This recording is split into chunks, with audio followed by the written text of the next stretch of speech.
In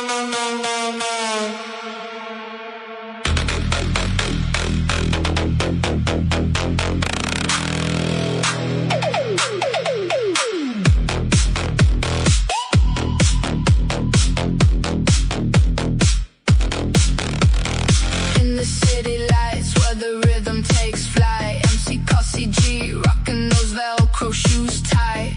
Hot dance moves like you've never seen, living that triple dip life, you know what I mean. Sparkly rabbit by your side, they're here to slay, shining so bright, they light up the day.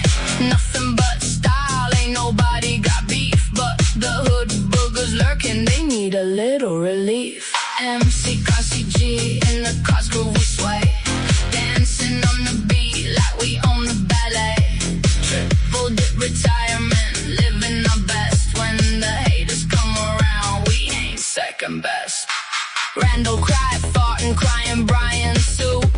Can't stand the heat when I'm calling them through. Legal puns in the air, watch my words play when they come at me sideways. I serve them a stay. Got the moves that make the crowd roar, but their bitter matters if they're in court war. Throwing shade like lawyers in the brief, I'm the judge of the dance floor, causing disbelief. MCCossyG in the cars where we sway, dancing on the beat like we own the ballet. Triple dip retirement, living our best. When the haters come around, we ain't second best. Velcro shoes, no laces to tie, they stumble and fumble, wondering why. While I'm out here gliding through life, cut through the noise like a legal knife in the spotlight. I'm the dance decree. All you haters get served. Just wait and see.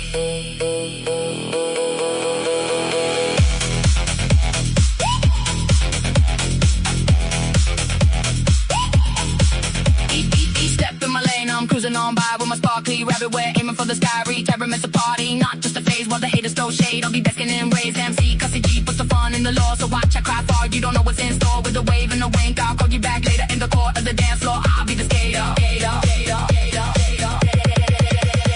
MCCossyG in the cars where we sway, dancing on the beat like we own the ballet. Triple dip retirement, living our best. When the haters come around, we ain't second best. So here's to the dance, to the beats we compose. Let MCCossyG and his Velcro shoes show that life's a wild ride with the flicker and flash. And this triple dip lets the fun never clash.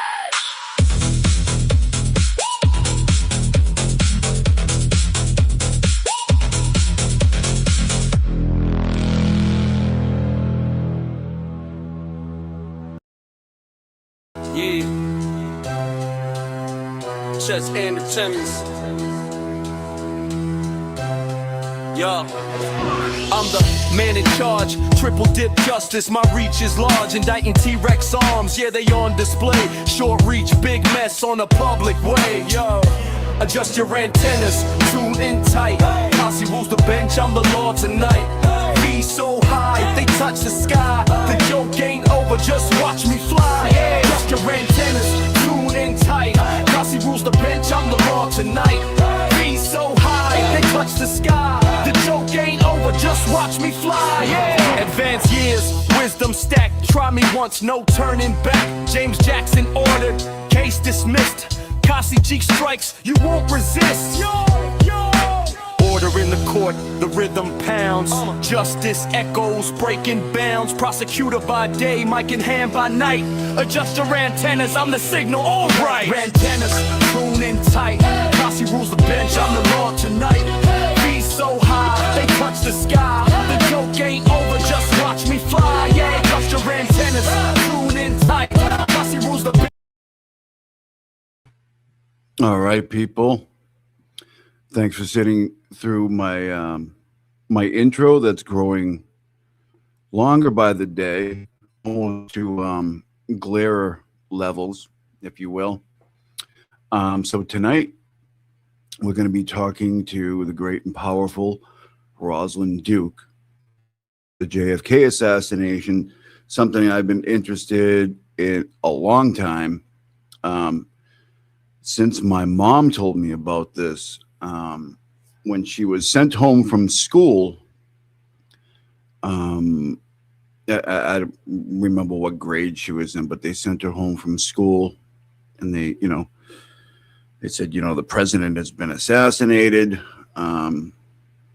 in on November 22nd, 1963. And I think since then, rather, this country has not been the same as it was back then. I think that was a pivotal point, kind of where we are today, for many different reasons. This is a huge, huge subject, obviously, and there's a lot of different moving parts to it. Yeah, if anybody thought Karen Reed case had a lot of different moving parts and a lot of kind of side stories and offshoots, there's nothing compared to this. This is it's ever happened in history. Crazier than this. Yeah, so we're going to bring on Rosalyn, who has a deep familiarity with this because her dad was part of this, or part of the story. He was one of the guys. And let's just get her up here. She can explain it. I have a couple clips. And here she is now. Let me make myself like Hello. this or something. I don't know. Maybe that works. Sure. How's it going? Good. Good. Yeah. Been crazy today. My internet's been icky. Mine too. Icky. Yeah. Ay. I don't know why. If you guys get any glitching or anything, please tell me. You know what I mean? I've been getting all these notifications from Xfinity, like, yeah, there's outages in your area, and it just doesn't seem to end. It's been going on for like a week. So, anyways, so let me ask you how you are. Well, I think I know a little bit how you're familiar to this case and like who your dad was and what your, yeah. Well, my dad, his name was Sam Pate. He was a radio news guy. Sorry, I've got a visitor. Oh, that's okay. I have one all the time. He should be here in a minute. This is my redacted dog. You can't see her. He was a reporter for KBox News in Dallas, and that was AM radio. It was the 60s, so of course it was AM. But he had been, I think he had only been with the radio station since April of that year. It was like first time ever in radio, and but a local guy from Dallas, third generation Dallasite. So we're kind of rare. Nobody's actually from Dallas, it appears. Do you still live in that area? Yeah. You do. Okay. Yeah, absolutely. You can take the girl out of Texas, but you can't take the Texas out of the Right, girl. right. It's just impossible. Anyway, I'm trying to think how old he would have been. I guess he would have been 30 years old. And he had been riding around with some of the other radio news guys, helping them navigate the streets of Dallas because he was from here. He knew how to get around fairly well. Right. And I guess one day he was like, why don't I just get a job in radio? Like, it's just something so easy that you can do. So he went to one radio station, applied for the job, and they kind of laughed at him because he sounded like a total Texas boy. So he just adjusted his accent and went to the next radio station and applied there. Yeah. Like Boston guys have to do around here. Like if you want a job in radio, you can't be like, hey, what's up? Yeah. My car wouldn't start today. You know what I mean? Like you'd be like, no, you can't do that. Right. So he'd been working for KBOX, and so obviously mobile news. And actually that day he wasn't even supposed to work that day. He had worked late the night before. But it's kind of a big deal. President's coming to town. He's like, well, I know the route, so I'm just going to go park it up here and just see him as he goes by. the issue is that my dad had a police radio in his car, which nobody really had back then. I mean, it wasn't like as common as it is now. Like a CB, like a CB style. No, it was actually like their radios that they used. I mean, like, Oh, it was like, okay. Yeah, he had both channels, channel 1 and channel 2, and JFK's route coverage by the police was going to be covered on channel 2. So he was listening to that to see what was going on, and that's when he heard the report. So he was on the freeway facing opposite traffic. So he was going against traffic, but he just wanted to see it. And so when he heard what was happening, he guns it down to Dealey Plaza and, passes the limousines on the way, and then makes it down to the school book depository. And then there's some more reports from down there. So yeah, it's pretty wild. So what was he on the Stemmons? He was on Stemmons Freeway, correct? He was on Stemmons Freeway. Yes. So we're going to show some footage in a minute, and so the Stemmons Freeway sign is ironically in the way from where the Zapruder film is looking at JFK when he gets shot the first Correct. time. The Stemmons Freeway sign, which is reversed, you can see the back side of it, right, is in the way of that, and then they go I always get this wrong. The triple underpass, the triple overpass, triple underpass. So, triple underpass, because you go right. under the tracks that are up above. The train tracks, correct? Right, yeah, and like all this stuff that I got during COVID, I went deep into this stuff. Yeah, and because we're all stuck doing whatever we were doing online, and I'm like. And I went deep into this thing, and I remember all the stuff that's being brought up lately is just coming back to me. You know what I mean? Like, I don't have any notes or anything. It's just all off of memory, and right. it's just it's wild. So let me play a clip right here, Okay. And let's see, which one do I do? Okay. Well, it doesn't really matter. Now, some people have said this is a reproduction, but I believe this is your dad here. So, the president's car is now turning onto Elm Street, and it will be only a matter of minutes before he arrives at the trademark. I was on Stemmons Freeway earlier, and even the freeway was jam-packed with spectators waiting their chance to see the president as he made his way toward the trademark. There has been a shooting. Parkland Hospital has been advised to stand by for a severe gunshot wound. I repeat, a shooting in the motorcade in the downtown area. Parkland Hospital has been advised to stand by for a severe gunshot wound. now, that's your dad, right? That's my dad. That's insane. What is it like to hear your dad, announce this thing? That's a very, very famous clip. You know what I mean? Just to have your dad say that. Okay. It's a gift. And a curse, maybe. Well, I mean, in some ways, the anniversary of his passing was just 2 days ago. So no, I'm sorry about that. And I try not to ever focus on it, but it's one of those things that just kind of sneaks up on you. I try to celebrate his birth, not his passing. So sure. But it's one of those things. I mean, I sent you some clips today. One was something somebody just sent me. Like, they're still uncovering footage of him. So it's, especially down at City Hall. My dad's pretty easy to spot. He's 6'5", and he was wearing a bright red jacket with big letters that says KBOX on the back. So those radio guys were awesome back then. It was just like... Right. So he's sticking out like a sore thumb. People have always asked me, is this your dad? I was like, I don't know. Is his head over the crowd? Yeah, right. 6'5", yeah. Circus tall. Yeah. And that's just wild. I got one of your clips earlier, like just a little while ago. Maybe we'll cut to that in a bit. But there's always... What amazes me about this is always new stuff coming out. And it's like, how is this new?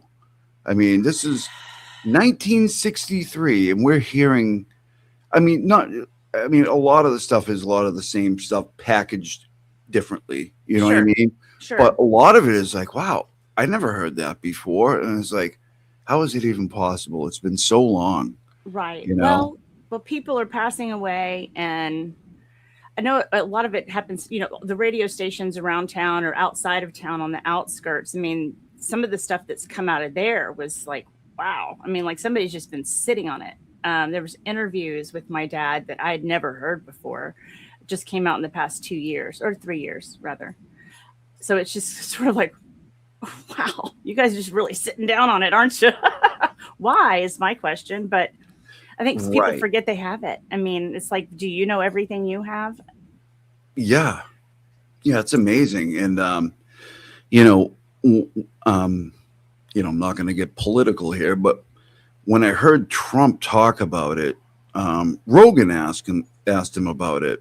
He's like, why not release all the docs you got? He's like, well, I'm not going to do the Trump impression because I'm not good at it, but he's like, well, if you saw what I saw, you probably wouldn't either. Like, which is very, well, what does that mean? Like, What does that mean? Yeah. everybody's really pretty, like, okay, so if there's any lone nutters, if there's any lone nutters in the audience, please put a 1 up. You know what I mean? If you think Lee Harvey Oswald did this, and I don't even know where you stand on this, Rosalyn. But are you a lone nutter? No, I just don't think he could have pulled it off by himself. Yeah, absolutely not. Yeah. So that's just my personal opinion. My dad had his own theories that he cultivated over time. So, we kind of disagree on some of it, but Yeah, I mean, your dad is well. I mean, okay, so my dad was born in 1928. When was your dad born? 33. 33. Okay, so yeah, I mean, we both have dads that are old school, to say the least, right? Mm-hmm. Oh yeah. My dad didn't have a lot of opinions on this, really, but one thing he did know, he's like Lee Harvey Oswald, I'm pretty sure didn't shoot anybody ever. So, that was his opinion on it. But, there's differing opinions. People think he may have been involved in some way, not necessarily the trigger person, but was involved. Like, I mean, the theories are endless on this, but, Right. a lone nutter, I just can't get on board with. Right. Well, there's just too many moving parts. There's too many connections that don't make sense when you start to break down like his movements alone. Just leading up to in the 2-3 months before the assassination, pretty shifty. I just don't think you can get there. I don't think you can get there that he did this all by himself, knowing who he was hanging out with, what they were all about, knowing what we know now about him. I mean, prior to going to work at the school book depository, he was working at a map making company. It was mapping Dallas. Yes. And didn't he also get a job at like a radio place? Like, I don't know I think if I he had made that. radios or something like that. I think I seem to remember something like that, but I'm not sure about that one. I'd have to go back and look, but I mean, I tried to do just his movements leading up, because I'm all about like, where is everybody? Like, show me what everybody's doing, and then I can kind of draw my own conclusions. I mean, my entire goal doing the research, because I started researching this back in the 90s. It was because the recreation audio that you talked about. Yeah. I was trying to figure out how and why that's the only piece left of that particular segment of the report. Now, they had everything else. Like they had the reports at the school book depository, at City Hall, more at City Hall. I mean, more at school book. I mean, they had all of that. So it didn't make any sense to me. How is this one piece missing? Right. So I've been doing research trying to track that down, because my dad met with FBI, local police. I mean, you name it. He talked Secret Service. Yeah. I wouldn't be able to access that through the right. You files. wouldn't be able to access. Yeah, I couldn't find anything. And I don't recall him saying that he spoke with the Secret Service specifically, but several meetings with the FBI, because, and this is something they couldn't get out of their head. They believed that he had to have been right there in Dealey Plaza when it happened. They're going crazy. They believed that he had to be there. They couldn't, even though he was like, I wasn't there. Like, I mean, he kept telling them, and they couldn't seem to put two and two together. And then you've got Hoover, who's interfering in the investigation because he's pissed off about the Warren Commission. So he's got his own people going down there. And I think that's why there's so many interviews with my dad. Like, you've got one person sending their own people, and then you've got the official people investigating. And it was just wild. I think that it was, my dad got fired the next day from the radio station. The next day? Mm-hmm. The very next day. Yeah, he was. For what? Reporting the news? Because they tied up the radio lines the entire day and nobody else could report in. Well, that guy's a legend. Are you kidding But me? they also said that the official statement was financial means, which all radio stations are going broke all the time. I mean, like, that's just right. Yeah. I mean, they're gonna throw that in there anyways, right? You know, right. I mean, it's not in our budget. You just hired me a couple of days ago. Like, what are you talking about?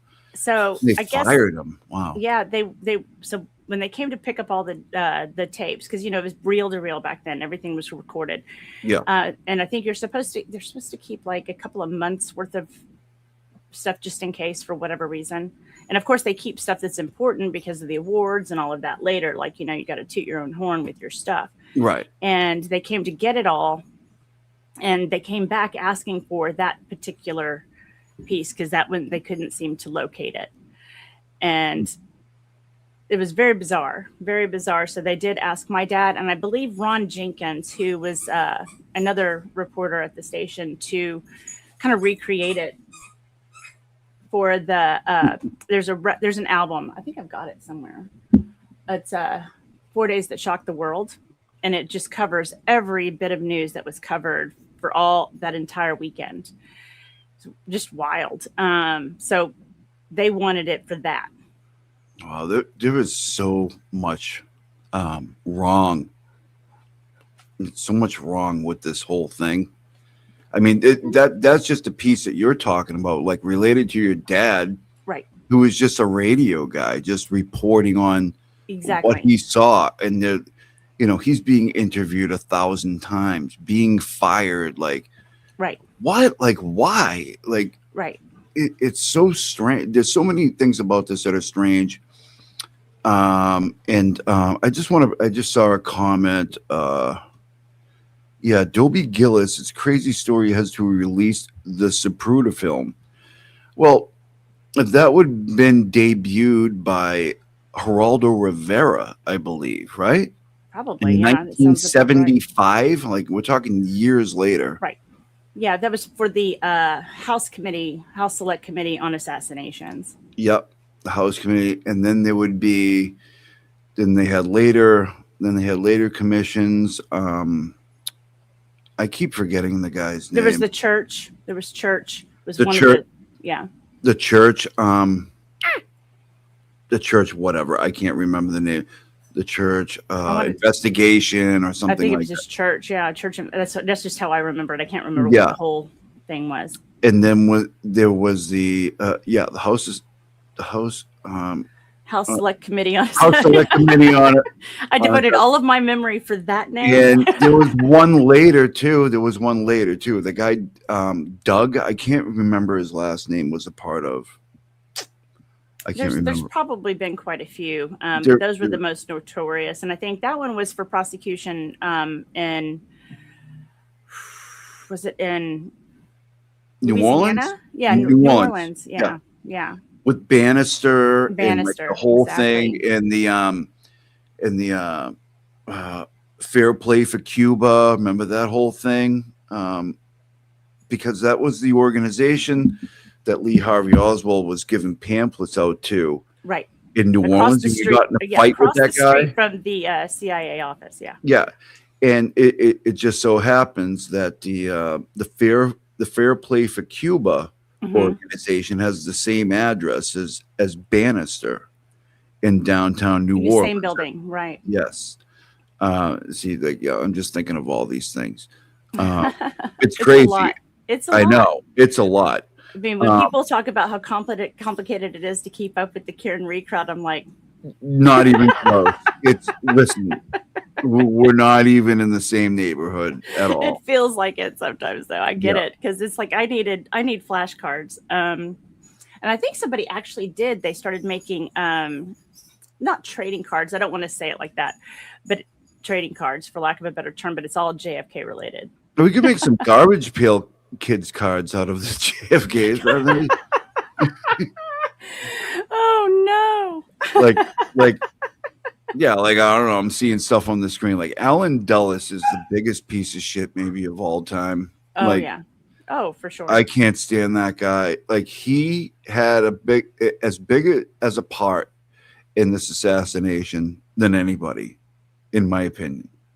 My opinion, for entertainment purposes, no, I don't give a shit. You know, I haven't really gone down that rabbit hole. Like I said, most of the research I did was tracking everything that came where my dad comes up in the archives. And what's crazy is, like, when you look at like the stuff for that, you know, we have better research ability for Epstein than we do for JFK, which is crazy. I know, it's insane. It's right? Crazy. Because one was a couple of years ago, one was 50 years ago.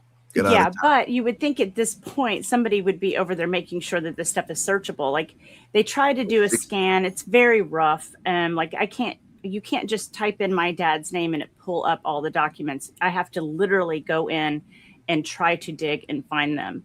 And it's wild. Like the spreadsheets help a little bit. Like you usually have to do a combination of his name and K-Box, you know, and just kind of do all this cross-referencing to track anything down. But I was able to find quite a bit, which was really helpful. It was more than I ever hoped to do. I'm just sad that I did it after he had already passed away, because he was really into it after a while. Like he didn't even know it was a thing until what's his face interviewed him. He didn't know it was a thing. No, he didn't know it was a thing. Like he didn't realize like there was this whole people. Right. Like, but God bless that generation. You know what I mean? Because they're just like, what? People are talking about that? Yeah. Yeah. Oliver Stone interviewed him for JFK the movie. Oh, so really? he didn't. That's when he found out that there was this whole culture of people that researched the assassination. Yeah. It's like people are interested in this crap. Like, what? Yeah. So then he started doing the symposium circuit and all of that, and having all of those conversations. And he's in the Sixth Floor Museum in a couple of places actually. But I'm sure he is. I mean, listen. Before the show, earlier, I was like, okay. I just into YouTube, I punched in JFK, and then I punched in like quotes like, it seems there has been, you know, whatever. It seems you know the quote, but like it appears as though something has happened. Something happened in the motorcade in quotes, and then like this bunch of stuff, and that's where that clip came from. Yeah, like that's a historical thing, you know. Yeah, it's wild. In the early days of the researching, it was really funny. Like I would find there's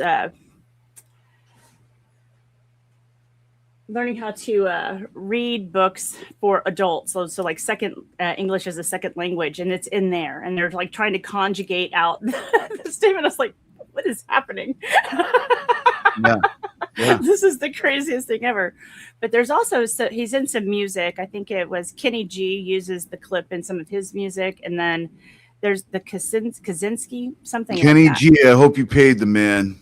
No, nobody running around with your flute. You better pay that. Nobody paid. Nobody asked permission. I mean, it is fair use, and that's fine. The only person that ever asked me permission, and this is gonna blow your socks off, was Rob Reiner. Really? Yeah, reached out to me, asked permission to use the clip of my dad, and I was like, I don't care what you think about the man, his politics, or what have you. I was like, that's pretty freaking solid right there. Yeah.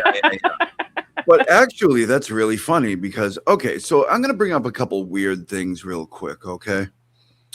And we're just going to get weird for a moment because get why weird. not? Okay, so I'm talking with Nicola literally the other day, and I'm like, I said something about the JFK assassination, and she's like, well, as luck would have it, Rosalyn Duke is very much into that, and her father is blah blah blah blah blah blah blah blah. This whole thing. I'm like, what are you talking about? I love Nicola. I know she's great. She's awesome. And literally before I can respond to her, I get the thing from you saying, "Do you want to do a show?" And I'm like, she's like, "No." I mean, Nicola, right? She loses her mind. She's like, "No way." All it's pretty caps. wild. I was like, wow, that's crazy. Yeah, losing her mind. It just in the most Nicola way ever, right? Right. And I'm like, oh my God, this is weird. But also, like when I was doing before the show, when I was looking up this stuff about your dad, Rob Reiner pops up in like 3 different videos. I'm like, what's Meathead got to do with this? And apparently, Meathead got to do with it. Yeah, he's got a lot to say about it. He has quite a bit to say about it, or did. He did. God rest his soul. Rob Reiner, wild. But he's the only one that asked you for permission, huh? Which, I mean, he didn't have to. That's the thing. Is like it's way beyond fair use. In fact, what you'll get tagged for it because of sharing that clip, but they'll tell you it's Walter Cronkite. Oh, really? Oh, yeah. Yeah, that's definitely not Walter Cronkite. I know. I'm like, excuse me? Yeah. I fought for that to be fixed for years. And I just can't seem to do it. And of course he wins all the awards all the time. So I'm like, screw you, Walter Cronkite, you son of a bitch. You son of a bitch. Wally's bastard. Right. Anyway, you're coming at it like through the perspective of your dad and what you can find out, and then you're making connections from there. You know what I mean? Sure. Like I came at it like just like I have so many different thoughts. Like, for those of you who don't know, and I'm sure everybody does, JFK was killed on November 22nd, 1963 in downtown Dallas in broad daylight. Mm-hmm. Right? Friday afternoon. On an afternoon in a convertible. I think it was actually morning. It was morning actually. Sorry about that. Yeah. Wait, when he was shot? I think it was noon. 12:30ish. Yeah. 12:30ish, somewhere around there. Midday. I think they got him to Parkland around 1:15, I think, somewhere around there. Mm-hmm. So whatever. But it had been raining that morning. It wasn't a nice morning. It had cleared up, right? And they were going to put the bubble top on, which probably wouldn't make much of a difference, but they were going to put that bubble top on. And then the Secret Service said, no, we're going. Well, I remember when he was. It's well documented when he was shot. It was after. It was after. I think it was like 12:34, something along those lines. Yeah.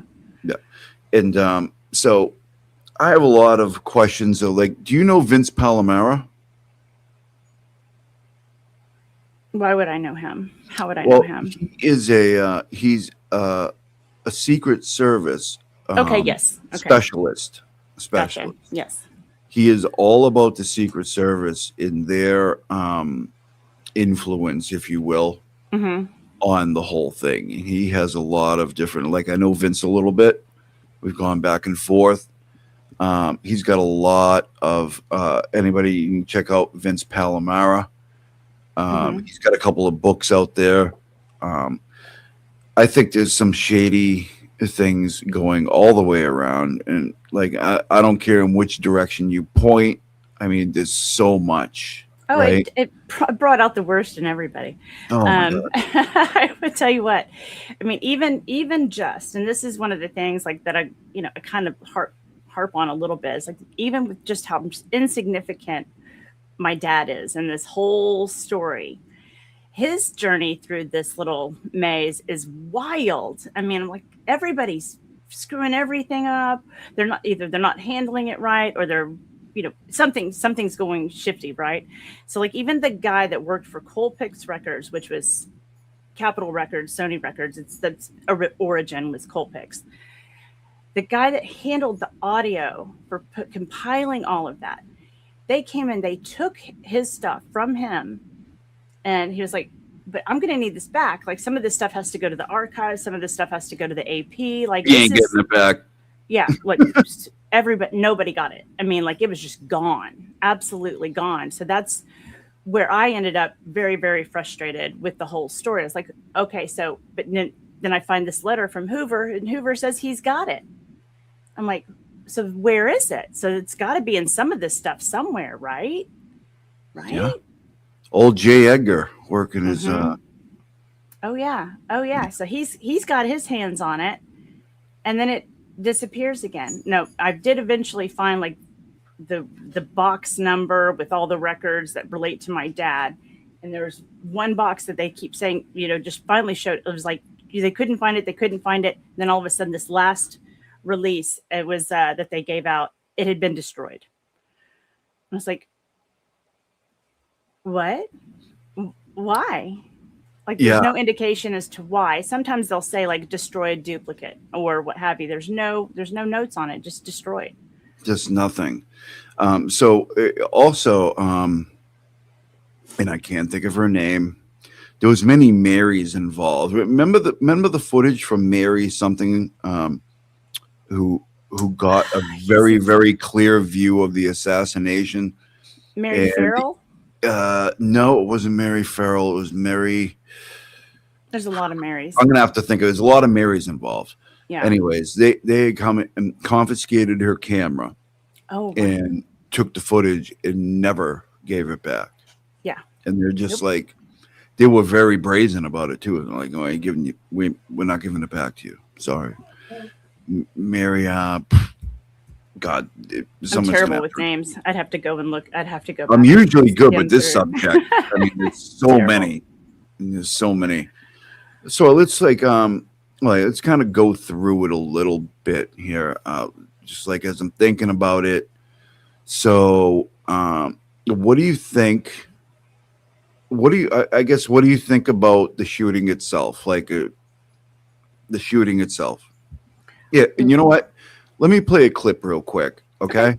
To give people some context. I don't know if this music is gonna ding me or not, so I guess I'm not gonna play the music. Like it's not music; it's just like a. Send some super chats because this is likely getting demonetized. yeah. This is gonna get shadow banned like you can't believe, right? And probably outright. Yeah. Anyways, I don't. How do I do this? Okay, let me do this.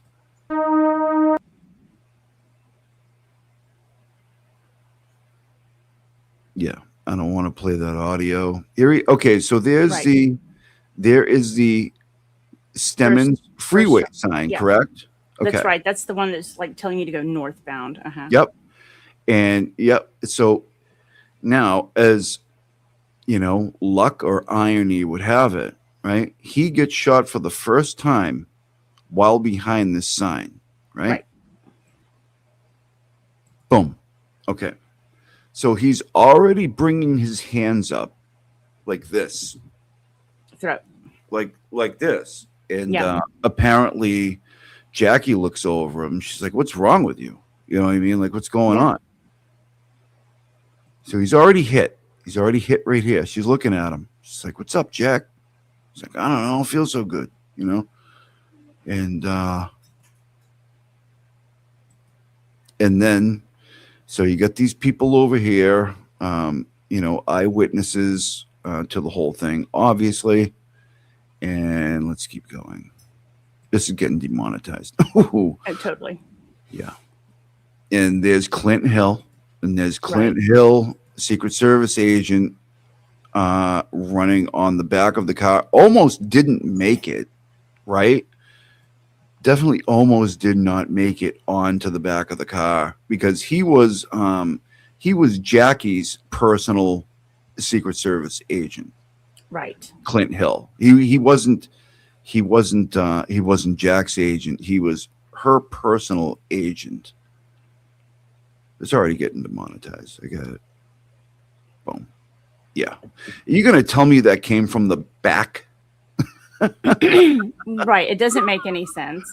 Get the fuck out of town. You cannot argue physics.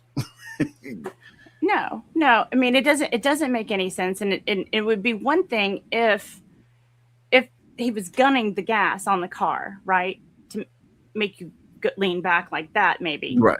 But that's not what was happening. Like the guy No. actually stopped moving, like Yeah. put the brakes on after the first shot. Like, are you insane? Yeah. So And a lot of none people of that makes any sense to me. have come up with that. Like, why did he like stop? You know what I mean? And, you know, there's a lot to that.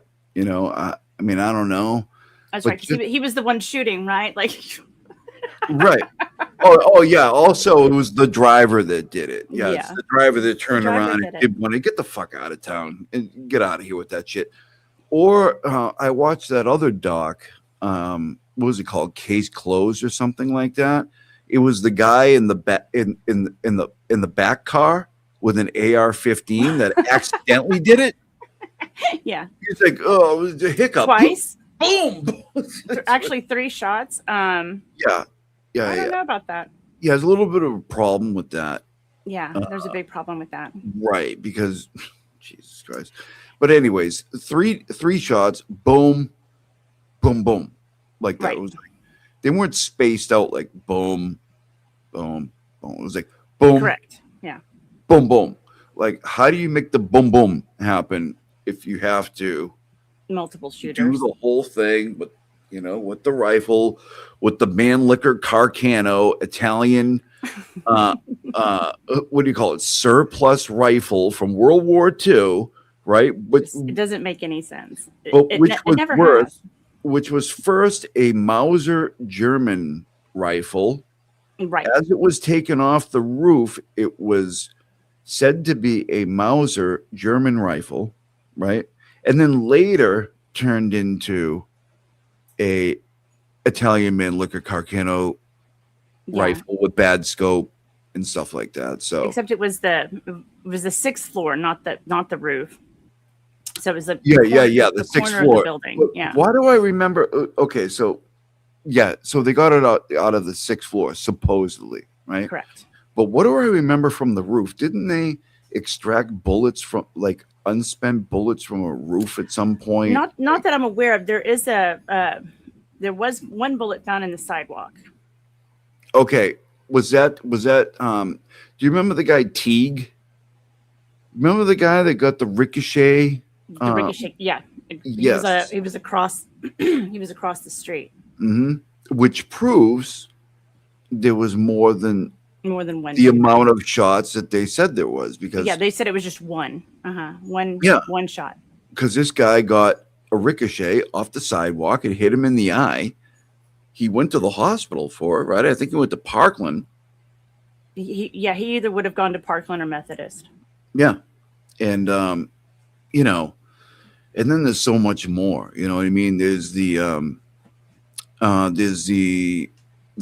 photo of the windshield in the limo with a bullet hole through it, which you hardly ever see anymore.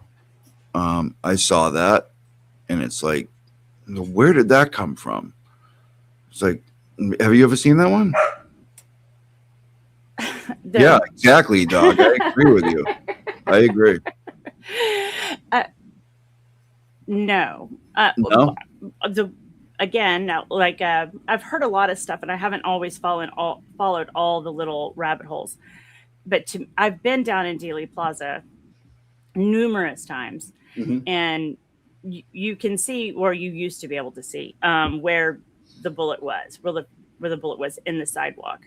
And of course, you know, they've got X marks the spot, which ironically is right next to a storm drain, which is the big theory. That's the one my dad liked the most.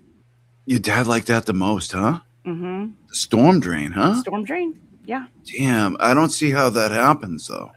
Well, you've got to remember that back then the storm drains were about, I would say, closer to 18 inches high. Like they weren't like small, like I don't know how they are in your neck of the woods, but down here they're not that big anymore. Like a small cat could get in there, but that's about it. Yeah. But our underground system in Dallas, you can walk standing up in most places underground. Really? Mm-hmm. I mean, listen. Some of the tunnels are actually, still operational downtown. There was a whole scene down underground. Like, I'm sure. Yeah. There's a scene everywhere there can be one, right? That's so exactly. I mean, if your dad considered that, I would definitely consider that too. He was working with the guy that was coming down and doing some research on it. And I think they ran a skateboard with a camera through there to see where it led. And it led straight across the Triple Underpass area over to where it's the post office, which was also next to ABC headquarters, and Dallas Morning News. Like all of that was kind of down centrally located there. It goes right across the street. Come right out. Wow. You can just go over there, hop in a car. You're off to left field, and nobody's any the wiser. I swear to God, it's an interesting theory. I never this whole thing never ceases to amaze me. Like, there's always listen to this. I'd be like, that's bullshit. To be like, why? Like, they're like, listen, and then you're getting some new information. Like, oh, I guess I got to consider that too. Like, right. It's just so much. I would be more inclined to believe that there was somebody over by the railroad station or the train tracks more than I would, coming from the storm drain. But my dad keeps commenting that it was coming this way. Like, how would you be higher up over at the train yards and hit him in the throat? Right. That's yeah, a really good question. Yeah, he's got a point. So I remember the guy from the train yard, Skinny Holland. Do you remember him? There was a bunch of the guy up in the tower. The 3 hobos. There was the 3 hobos, and then there was the guy that said he saw something or saw the smoke. Right? Yes, that's Skinny Holland. Yeah. I saw a puff of smoke. Come under the tree. Mm-hmm. And that's Skinny Holland. And then you had the hobos, which one of them was Woody Harrelson's dad. Yeah, Woody Harrelson's dad. The hobos with the nice shoes. Yeah. And he is, he's not I suppose he probably passed away in jail, right? For a murder beef, right? Who? Woody Harrelson's dad.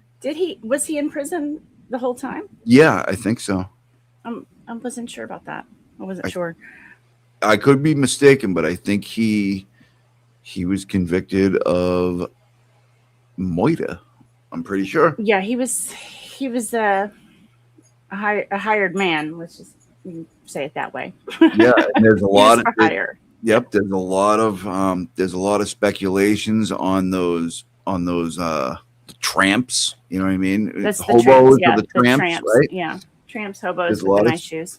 Mm-hmm. It was one of those. And in fact, in those reports that I sent you earlier, my dad reports on that there was 3 accomplices were picked up or were being questioned.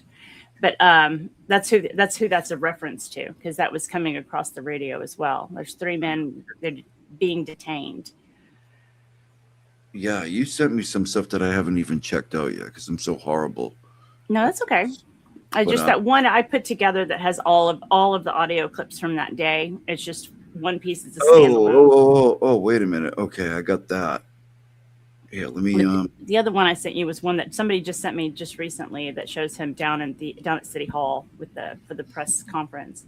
You mean Matthew McConaughey's dad? No, I mean Woody Harrelson's dad. Woody Harrelson's dad. Why not McConaughey? Why McConaughey? Not McConaughey. What did he used to say? That is not all right. Yeah. All right. He was great in True Detective season 1. Oh, that was fantastic. I mean, I love them together. I think they're fantastic together. That was one of my favorite shows of all time. Yeah. Remember when he's sitting in front of the cop. He's like, I can't remember exactly what he said. He's like, Can you give me a 6-pack of old American beer? And whatever he said, like PBRs or whatever. And he puts the 5 on the table and he blows it across. He's like, I'd like a little hustle on that. Yeah, dude. God damn. Goddamn Matthew McConaughey. Exactly. Okay, I think my girls are wanting to go back out again. Can I pop out for just a second? Yeah, I'm gonna play that thing that you sent me a little while ago, and okay. the YouTube thing. Yeah. Okay, cool. Cool. All right. Get out of here, Cossy, you son of a bitch. Nobody asked you to be here. All right. How's everybody doing out here? All right, we're gonna play. So she sent me something right before the show. Where are we at?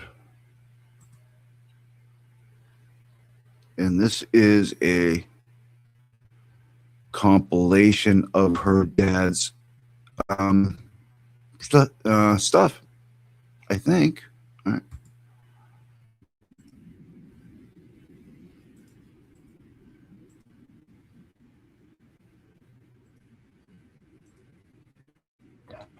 Murder with malice. He charged carries the death penalty, which my office will ask in both cases. Is there a similar federal charge? I don't know of it. Here you go. What's the next step? I don't know if this is... Well, there's a lot of the physical evidence that was gathered, including the gun, that's on its way by Air Force jet to the FBI crime lab in Washington. We'll be back here tomorrow. There's some other things that's going to delay this for probably the middle of next week before it's presented to the grand jury. Mr. District Attorney, do you have any witnesses Not an Italian make or to use German make. against him in the killing of President? Hold on. Yeah, this is it. Sorry. What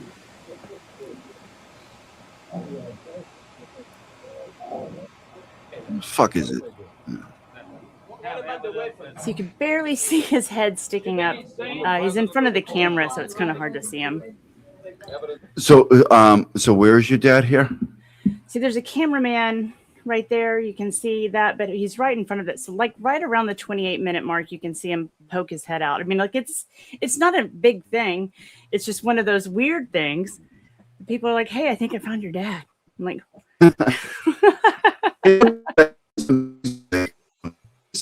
What? I'm sorry, you roboted. Yeah.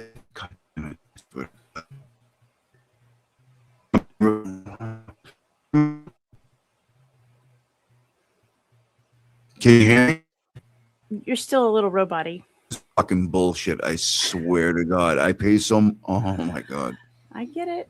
Do you have anything else? I mean, maybe it's happening when you share stuff. That's what happens to me in StreamYard.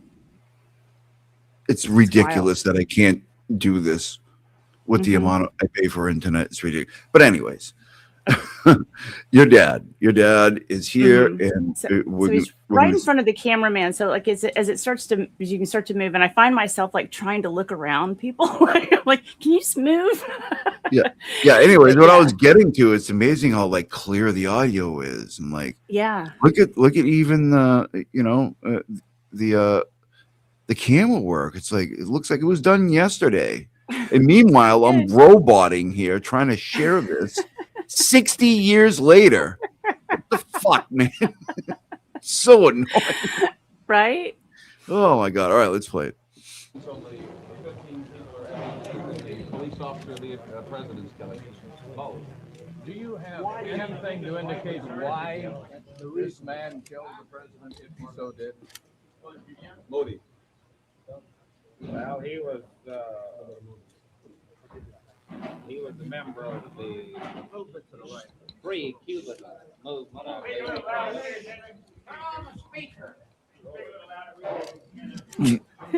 Turn on the speaker. It's just mayhem down there. I love how those guys talked back then. Yeah. Yeah, that guy's like, turn on the speaker. Turn on the damn speaker. God damn it. Yeah. This is great. I love this. Right now, pausing while members of the Dallas City Police Department turn on the loudspeaker. Turn on the goddamn loudspeaker. Probably 300 people in this room right now. Cameras Yeah, people are scouring all kinds of footage trying to find Jack Ruby down at City Hall. Oh, old Jackie. Look at that guy. Look at this guy over here. Look at him. Yeah, no. Look at this little dude. He's like, I don't know, man. There's some shit going on here. Yeah. Goddamn. That's great. I smell a rat. Mm-hmm. God. Jack Ruby. All right, we can get into him after, right? You got some thoughts on him, right? Yeah, my dad knew him as well. Yeah, that's crazy. All right, we're gonna get into that after. Look at that guy. You can barely see it. I think it's coming up pretty soon. Like you can barely see like the lettering on the back of his jacket. Just he's got that radio jacket on.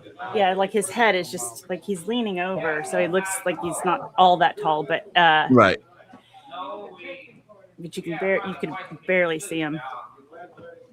His head's sticking up. There he is, right there. Where is it? He just turned his head, so he's at the top left. Oh, he's up here. Okay. Uh-huh. Yep. Yeah. Yeah, let's go back.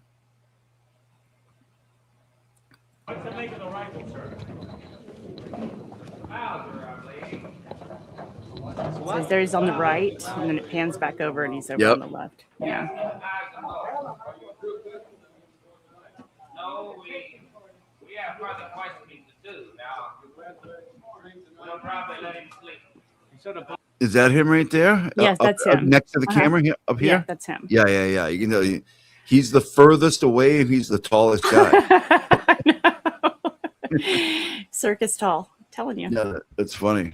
That's awesome. It must be kind of strange to see your dad in this situation. You know what I mean? Like years later. Yeah. Oh, yeah. It's so weird to see it. The only thing I'd ever seen before was just a photograph. Then you could see the jacket. But I hadn't seen him like live there in the press conference. So that was pretty cool. Yeah, it must be pretty cool. But also look at the cameras they had. Look at this Buick this guy carrying on his shoulder. Right. I mean, you gotta be shitting me. It's wild. Like, what is that? I mean, miserable. That's miserable. Yeah, it's the size of a dumpster. Look at it. What about motive, Mr. Wade? Motive? What was his motive? What was his motive? This guy, I don't want to be in the way. Does he have a lawyer? Did he have a lawyer? Does he have a lawyer? Does he have a lawyer? I love it. These guys are great. He's holding out. Been here, and his brother has been here all afternoon. What was the area? What did they say? Oak Hill? Is that Oak Hill? Oak Cliff. Oak Cliff. Okay. Oak Cliff. That's just southwest of downtown. So yeah. So when they say Dealey Plaza is really small, is it really small, or like is it like they're saying? Like it's so much. Like they said about 34 Fairview. Like the lawn is so small. Like you don't get it. Like the camera doesn't do it. I think it's bigger than that, but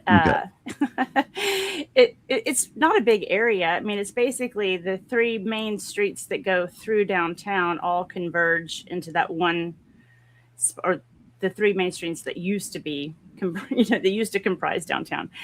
They all kind of converge in one little area. So it's, everything kind of comes to a point down there. And then, so there's just a slope, and everything behind that, you've got the school book depository, and then you have the rail yards. Yeah. I just, I've always wanted to go there and check it out myself. I would like to. I would like to soon. Yeah. Check it out for myself. I'd be happy to meet you down there and do a tour. Yeah. What do you think about the people that say like, do you remember when all like, the yellow lines were painted differently and stuff like that? Do you know anything about that on the road? Like right where it happened. So like, I don't even remember why they did it. I don't know that there would be a bunch of lines. Just because it's not like you have any oncoming traffic. It's just one lane. But I guess I mean on the side of the road, because they used those yellow markings like on the road as like And then like a couple days later, they changed them. Like I don't even know what I'm referring to, but I just remember there being something about like the yellow painted lines. They changed many things about Dealey Plaza very quickly afterwards. It's been a long time. So I wasn't around until the 70s, so I couldn't tell you what happened immediately. Right, but I guess my point is they did it very quickly afterwards, like very quickly. Yeah, it could have been I don't know scheduled. why. It could have been scheduled to do that. There's this things, it's just like some city planning stuff is just already in, set in stone. And speaking, we were talking about Dealey Plaza in the 6th floor. I'm like, where the shooter was, I mean, it's right at the corner where they turned off of Houston to come on to Elm Street. I was like, why wouldn't you shoot them straight when they're coming straight at you? Why do you wait for them to turn and then head away from you to shoot? That makes no sense if it's really where the shots were coming from. Right. And there's just so much wrong. I mean, if I'm giving my theory, that's, the people who did this, that's the way they wanted it. They wanted it to be this chaotic, muddied up and crazy, which it is. I mean, and so the whole reason why, they were going to lunch at the Infomart or the Trademark. Was it the Trademark? Trademark, right? Yeah. And that, that was Connolly's big baby. Like he was like really proud of that thing.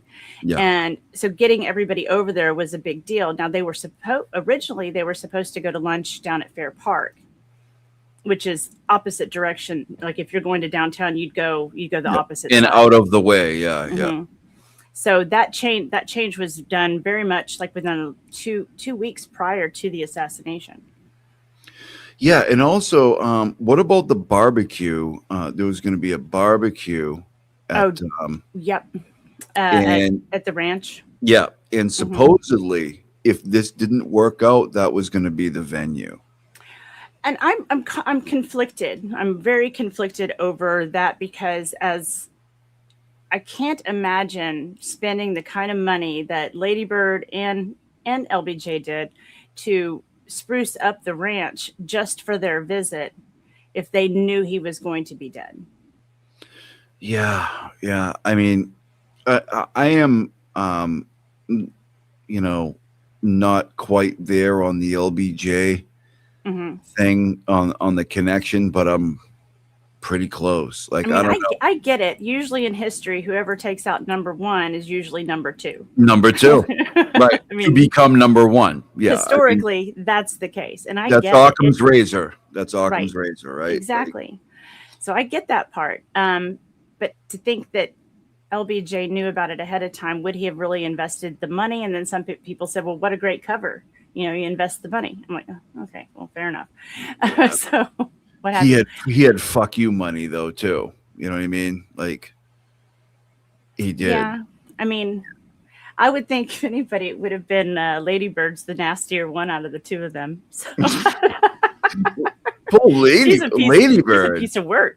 Is she really? Mm-hmm. Like I don't know anything about her. All I remember, like is the crank calls like they used to do on a Howard Stern show. Like I'm Lady Bird Johnson. Like whenever I hear her name, that's all I can think of. It's like Richard Christie doing like, "Hi, I'm Lady Bird Johnson." It's just like where my mind goes, and nobody even knows what I'm talking about. But it's hilarious. Look it up.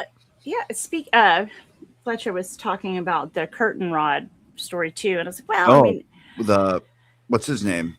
Bueller? No, what's his name? The guy that gave Lee Harvey a ride to work that day. Yeah. I don't know. Frazier. I wouldn't know why would you be taking curtain rods to work? I'm sorry, like it's the most ridiculous thing. In a bag under your arm. Like, what are these? Oh, just curtain rods. Later. What? Whatever. It's why? Fine. Because don't worry about it. Don't worry about it, bitch. Like I'm bringing my curtain rods to work. Right? What business of yours? Yeah, exactly. Well, there's some wild stories. One that my dad was very frustrated about, and especially towards the end of his life. I mean, he was just, he goes, I've got to find my notebook. And I was like, oh, wasn't really sure what he was talking about, but I did eventually find it. It's his notes from when he was a reporter. There's all in those like steno books, that flip over the top. Yeah. So I had gone, and there was a story that he was following where some men were pulled over and they had like an arsenal of weapons in their trunk. And so he remember getting the call, like they were the police radio. He gets down to the police station and there's nobody there. Like they never brought him in. Really? Just let him go.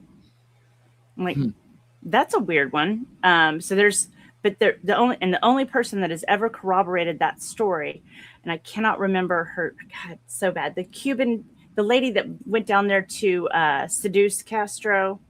She was a CIA chick. I think there was another guy she ended up marrying too. He was a president of some other country. I can't remember her name. I can't remember her name, but her daughter was sharing her stories, and the story is that she came down with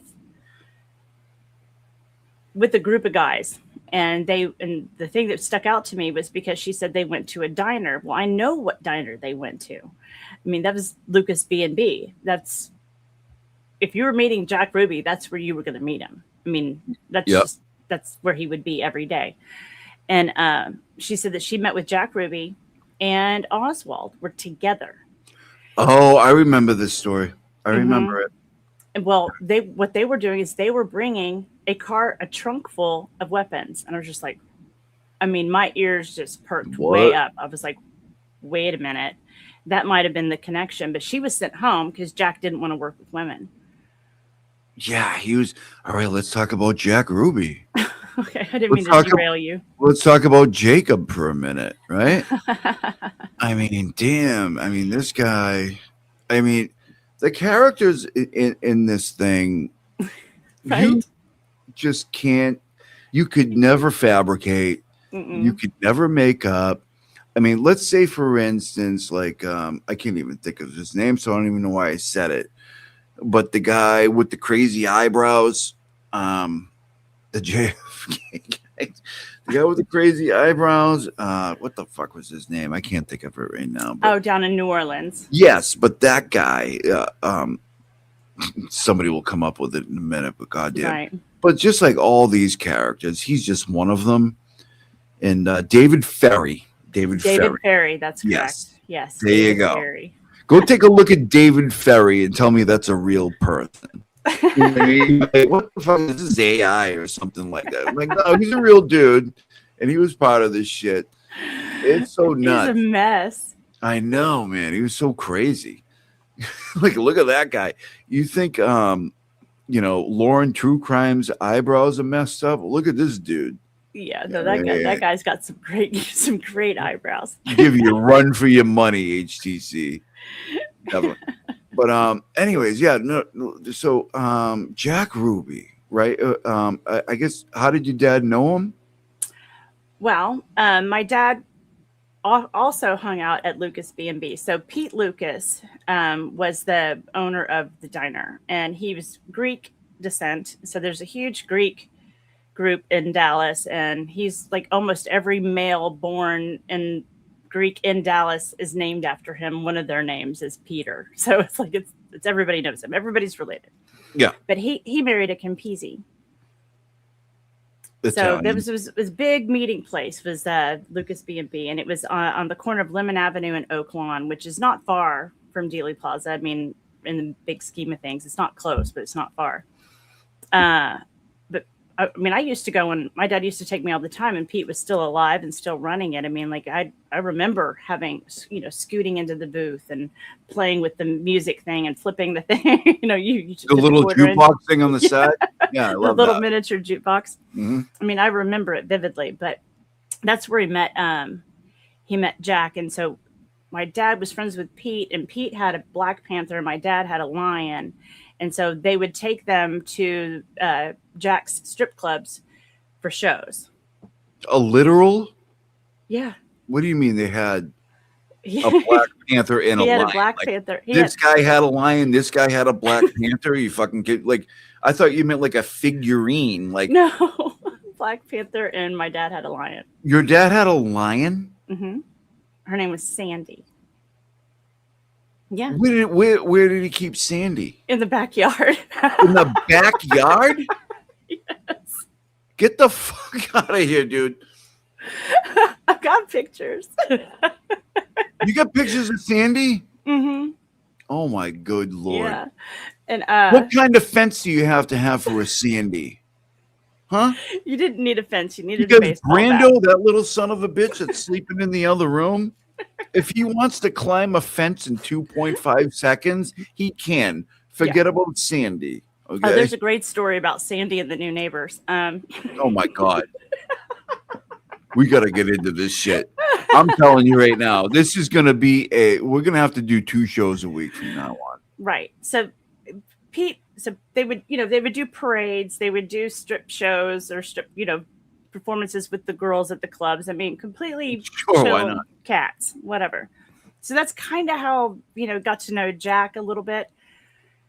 Now, my dad ended up testifying for Jack Ruby's on the defense anyway, in defense, for the defense, yeah, at the trial, Jack Ruby's trial. Yep. And he actually interviewed Ava Grant, which is Jack Ruby's sister, after Jack had passed away, or maybe The sister, before. yeah, sister, yeah. Mhm. I think it was after he had passed away. But my dad was one of the only people that Jack was willing to talk to, but my dad was never allowed access to him, even though he was on the list. He was never allowed in to see him. He was never allowed in there, huh? Yeah. Jolly West got to him first? Jolly West got to him first. Absolutely. What do you think of? Okay, so wow, your dad owned a fucking. That may be the most amazing thing of this whole conversation. It's the most your Texas dad thing had a ever. fucking lion. It's like It's the most my Texas dad thing had a ever. lion. He had a Black Panther. There were play dates. Shit happened. I mean, what do you want me to tell? Like what? Not real ones. Like you. Fuck it. Kept him in the backyard. Get the fuck out of here, dude. Mm-hmm. Yep. I did ask my dad, how did you control her? He's like, I'm 6'5". All I needed to do was like pull out a baseball bat. And she was like, Jesus. cool. Gotcha. God damn. Yeah. Brutal. Fucking Brutal. Sandy. He ended up donating her to Walt Disney. He donated her to Walt Disney. Yeah, This because story she is could wild go as and have like a nice life. I mean, she was Yeah. she had Yeah. to be kind of expensive. Yeah. Well, I would think. Yeah. I mean, sometimes this little bastard's expensive. Oh, I know. I He's know. the size of the paw of Sandy. Yeah, So pretty I much. get it. I get it. Yeah. Your dad's name was Bill? Was that Bill? Sam Page. Sam Page. I'm sorry. Yeah. I'm sorry. That's okay. But yeah, that was his name. So Sam had a lion and he kept it in the backyard. Mm-hmm. Which is wild as shit. Like, I know. what kind of fence do you get where you're like, okay, I think that'll work?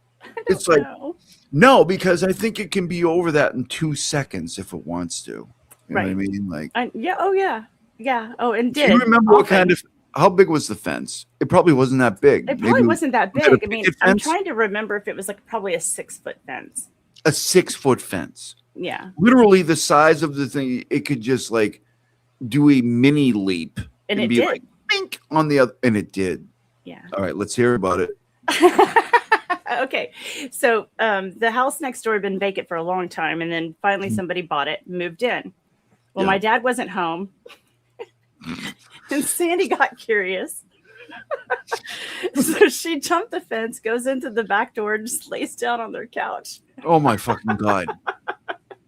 And they're freaking Can out. you imagine being like, oh, we just bought this house. It's great. You know what I mean? The neighbors are nice. You walk in, fucking Sandy is on your couch, just Right. taking a nap. She looks up at you like, I know, I'm sorry. I can't help it. It's funny. do you live here? What are you doing? Oh Yeah, my- so they get a hold of the police, and the police come out, and they're like, "Oh, that's Sam's cat."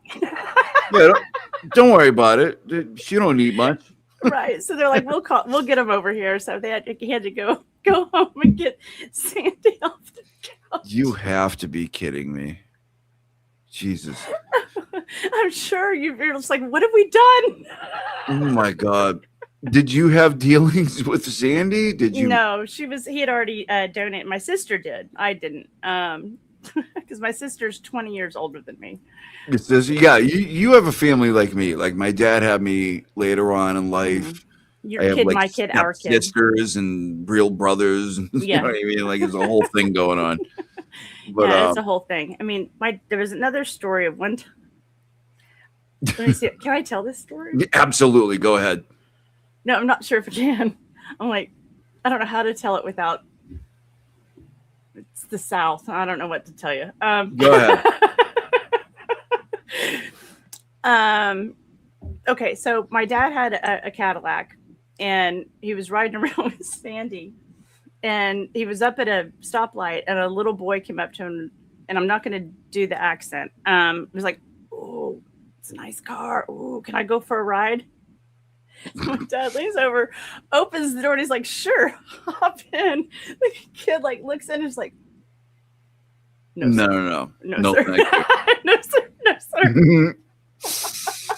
Oh my God. See, your father, like mine, was a Cadillac guy. Oh yeah, Right? Cadillacs always. I've had Cadillacs my entire life. My first car was a 1979 Brougham d'Elegance, right? It was the flagship car of 1979. It was indestructible, and I got in major trouble with that car. Nice. Oh, yes, I did. And then I would later own a 1981 DeVille two-door, which I brought to 17 Grateful Dead concerts. I did. And then I would later, well, not later on, we had the entire time, a 1976 Cadillac Eldorado convertible, white with cream interior, which I ended up selling a handful of years ago to a Cadillac dealer in the area. But point being is all those guys out of that generation were Cadillac guys. Mm-hmm. They were Lincoln or Cadillac guys. Oh yeah. And I don't trust Lincoln guys. I don't know. 66 Lincoln. The suicide doors, like, okay. Yeah. So you gotta love the suicide doors. like the limo he was, Right. you know, that he was killed in, right? Except That's a 66, nice, you know, that's a nice year. basically floated. If you can float in that car, like you try to turn a corner, you're just like this. Well, that's what the Eldorado was like. The Eldorado, front wheel drive before its time, I used to say.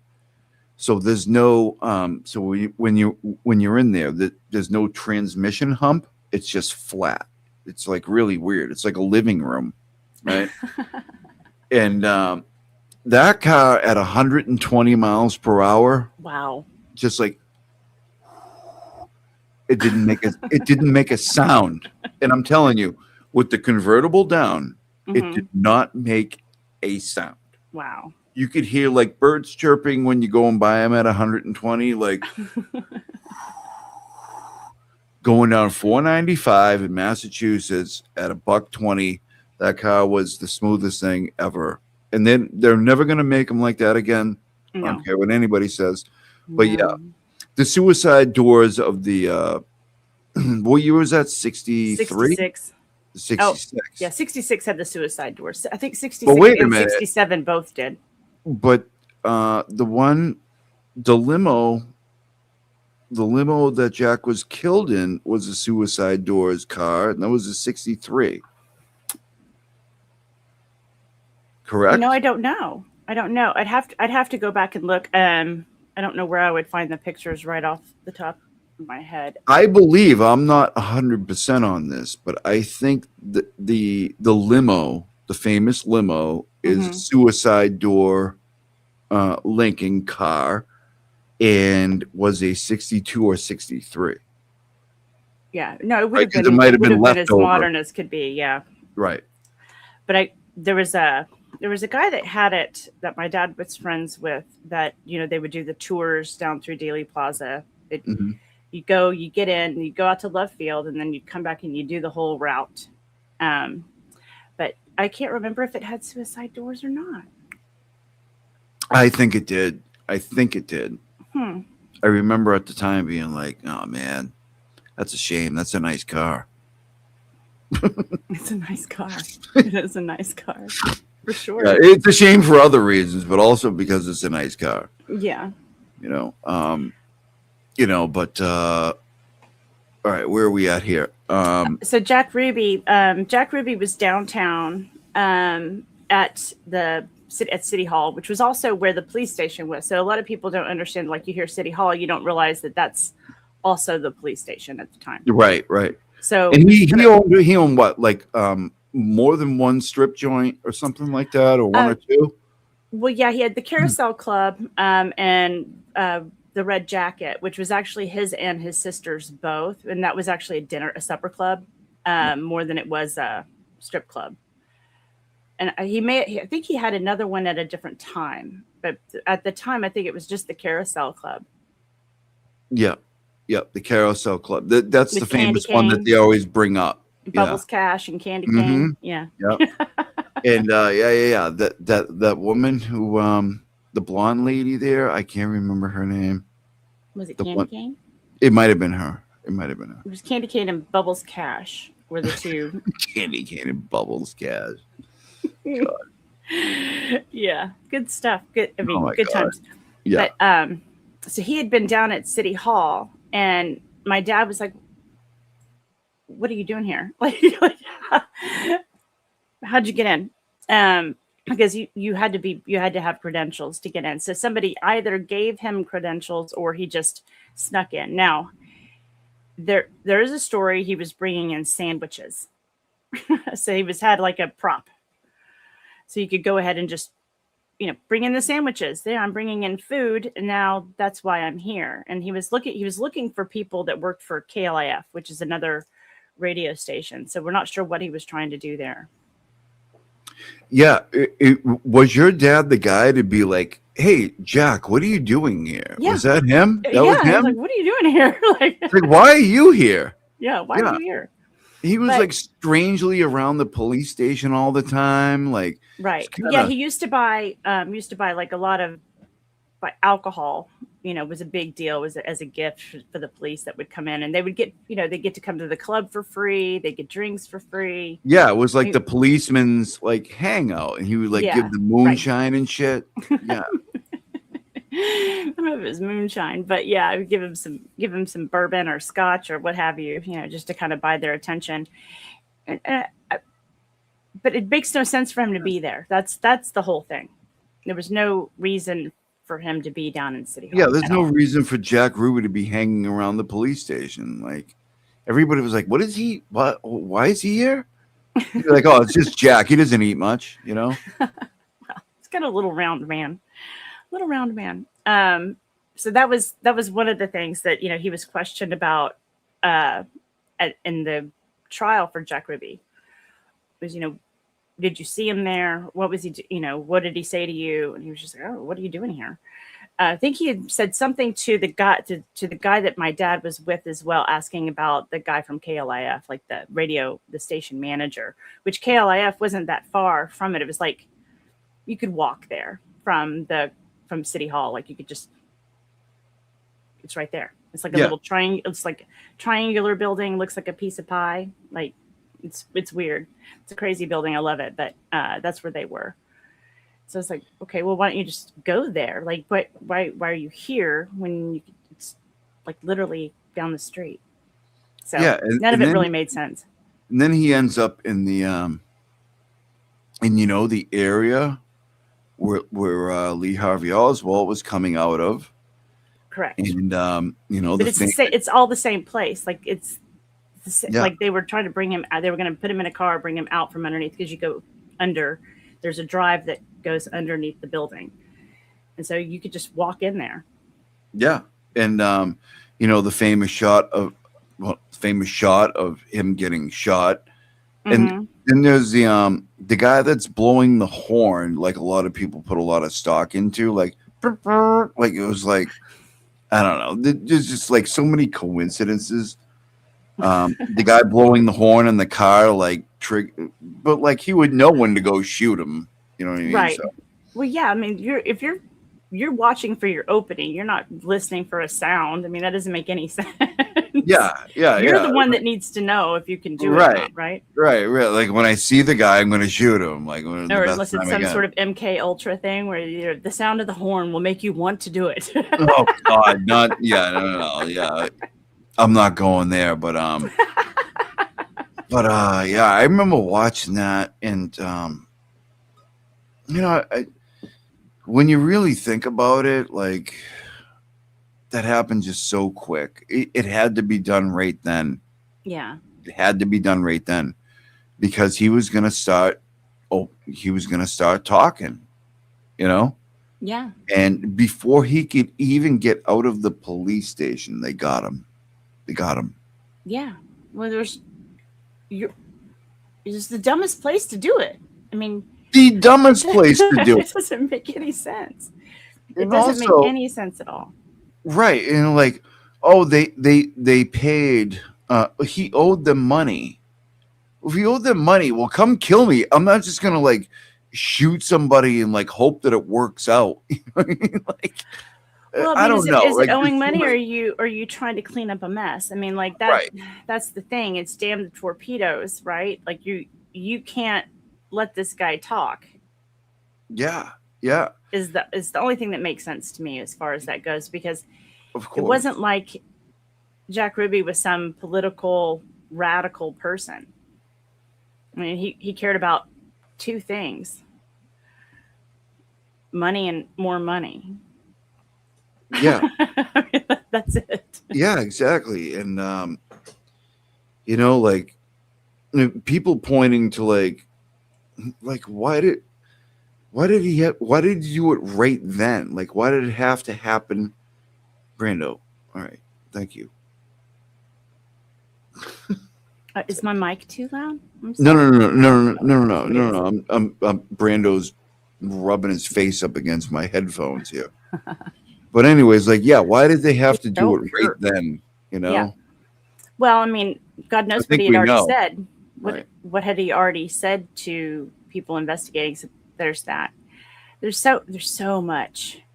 There's just so much that doesn't make sense. There's a lot of Keystone Cops. If you follow even just the language going back and forth on the radio, just, what is happening? What are you guys doing? It just sounds ridiculous. Nobody was prepared for it. Nobody. But how do you prepare for it? Yeah, I was gonna ask you, do you remember the cops CB that got stuck during the shooting? It was the motorcycle cop. Yeah. What do you think about that? I think that's unfortunate. Yeah. I think that's really unfortunate. I mean, it catches the sequence of the shots. You know what I mean? Like boom, Right. boom, boom. Like how could how somebody could reload a rifle in that amount of time with those consecutive shots? The boom, boom, boom. Like it's just impossible. You can't do it. Right. And that was one thing that was interesting about the Warren Commission. They had some guy come in to analyze my dad's report. And that's one question while we were like, well, you said the tapes were missing. What are you analyzing? How are you analyzing my dad's report for if it was gone, right? And what we found out was the guy was using the audio from Colpick's records. And also the fact that my dad wasn't in Dealey Plaza. So this guy spent I don't know how much money they spent on this guy to analyze my dad's report for gunshot sounds when he wasn't even in Dealey Plaza. He was telling everybody that would listen that he wasn't in Dealey Plaza, and no one would pay attention to it. Well, why? That's so like right. Your And dad he's like, oh, was you can more hear- investigated than most of the other people that were right there, and like probably Well, and they were like this. They're like, oh, you can hear a gunshot sound there. My dad's like, the only sound you could possibly hear with me in my report is the car backfiring from gunning it so hard. If you hear anything, that would be it. And it makes, but he's not in Dealey Plaza, so you couldn't hear where he was. There's no way you could hear the gunshots go off. No way. Yeah, I mean, what would your dad have to add to the conversation? You know what I mean? He wasn't right there. You know, Exactly. He didn't. The only thing he saw was them going past him on the freeway. He was headed southbound, northbound lane. So they he's going actually the other way. He's going the other way. Yeah, he's going against traffic. There, the only thing that probably saved his life is the big KBOX on the side of the car. Right. They're like, oh, that's a radio guy. We probably Right. shouldn't mess with him. Right. Right. You know, because it's Yep. going to get out. Exactly. But if it was like unmarked or, you know, it was Right. his Done. personal car. No, oh no, it was the okay. It was the radio unit. They had one, but my dad would change the numbers whenever he would report. It's like if you listen to it, he was reporting from radio unit number 4. So yeah, there was sometimes it was 1, 2, 6, 4. Hey, what do you think? It was just the one. Just as like a side story, what do you think about the Richard Belzer type book? You know, where he's like documented all of these people connected to the case that have been killed or died suspiciously. Well, I mean, that is wild. It is. I mean, it's so crazy. Well, I mean, if you want to go back to, I guess, 2024, you want to go to July 13th, and you want to talk about the people that were seen in Butler, and they just disappeared. Just gone. Yeah, just gone. Yeah.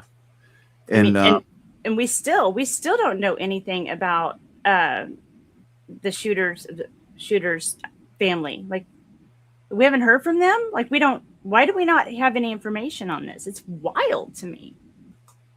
Yeah. I mean, God. Crooks was a weird kid, but I'm not sure that he was capable of that. Right.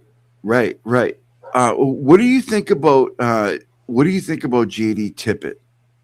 JD Tippett. JD Tippett, the cop. For people that don't know, the cop that was killed. The cop that was killed. Yeah. Right around the same time as JFK was assassinated, and there's a lot of theories on this, but and that's one of the things is that some people say, like, there was a waitress from Lucas B&B that said that she saw Tippett with Jack Ruby and Oswald, all three together.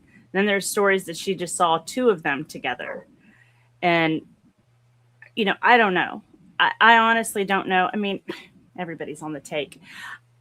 I do have a book about JD Tippett here that a community member sent me. So I guess it was her second cousin. Really? Like that? Yeah. Wow. Yeah. So yeah, there's a lot of different things about this. You know, the 2 jackets, the 2 wallets. The 2 Oswalds. Yeah, the description of a tall, lanky person with dark hair that is not Lee Harvey Oswald. No. You know, I mean, and also he was apparently a lookalike for JFK. They called him Jack or something like that. Called him Jack Jr. or some shit like that because he looked so much like JFK. Well, no, they said JD Tippett. Oh, JD Tippett was a lookalike. Gotcha. Was a dead ringer for JFK. And the stories out there are they needed an alternate body. I'm not kidding. This is where they're going with this. They needed a lookalike for JFK, and he was supposedly a dead ringer for JFK. I wouldn't say a dead ringer. I mean, well, they said they had nicknames for him. They said he was very close in whatever appearance. Stature. Yeah. And so there's a lot of stories out there that maybe he was, you know, like JFK's brain went missing and shit. Nobody knows where it is. Like, there's a lot of crazy shit surrounding this. And like, Would Oh, I yeah. would I believe anything? Well, it would be really Maybe. unfortunate for if Tippett was supposed to be his body double. It'd be really unfortunate because they took him to Methodist. They took him to a completely different hospital. Right. Yeah. Yeah.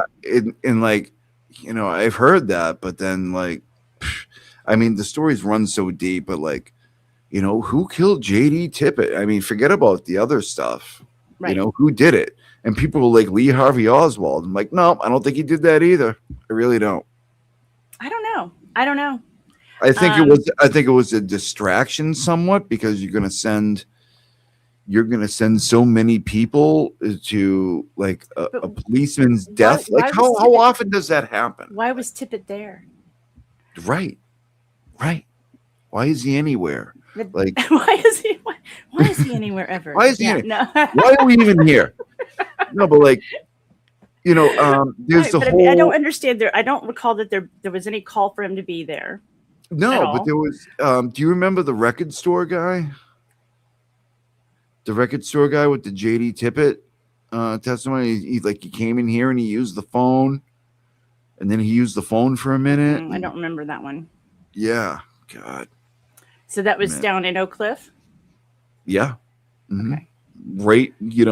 A couple minutes away from the crime scene. From the Texas Theater. Yeah. Which is where he was picked up. Now, what's crazy about that too was there was a lot of Cuban safe houses over there. It was right. I mean, like, there's a straight path, like from the place where he was staying to Texas Theater to where the safe houses would be. So why was he going home at that time of day? Why did he not sit there and wait like everybody else that was at work? Like, there was a lot of questions. So I'm wondering if he was on his way to get out of there and he got confronted by Tippett. Because Tippett knew what was about to happen. Right. And there's so many theories. And, when they went and got Oswald out of the theater, that one cop says, he stood up and says, "I'm going to take all of you out," and then brandished the gun, and then I put my thumb in the hammer, where the hammer goes down, and the hammer came down, and I prevented it from going off. Like, nobody fucking believes that, dude. What are you talking Nobody about? believes that. I don't believe Lee Harvey Oswald killed anybody ever. Yeah. Is that before or after you gave him a black eye? Right. I'm just gonna stay on that. Like, I'm cool with it because there is no proof of it whatsoever. I feel like Tippett was just collateral damage. You know what I mean? For sure. I mean, and technically so is Oswald. Yeah, exactly. Yeah.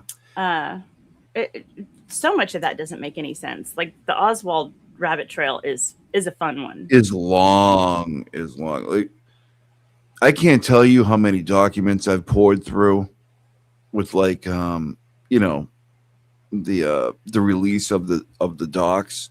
Yeah. You know what I mean? Going like in keywording like Lee Harvey Oswald, Mexico, New Orleans. Like, yeah. He was definitely a CIA asset, government asset in some way, in some.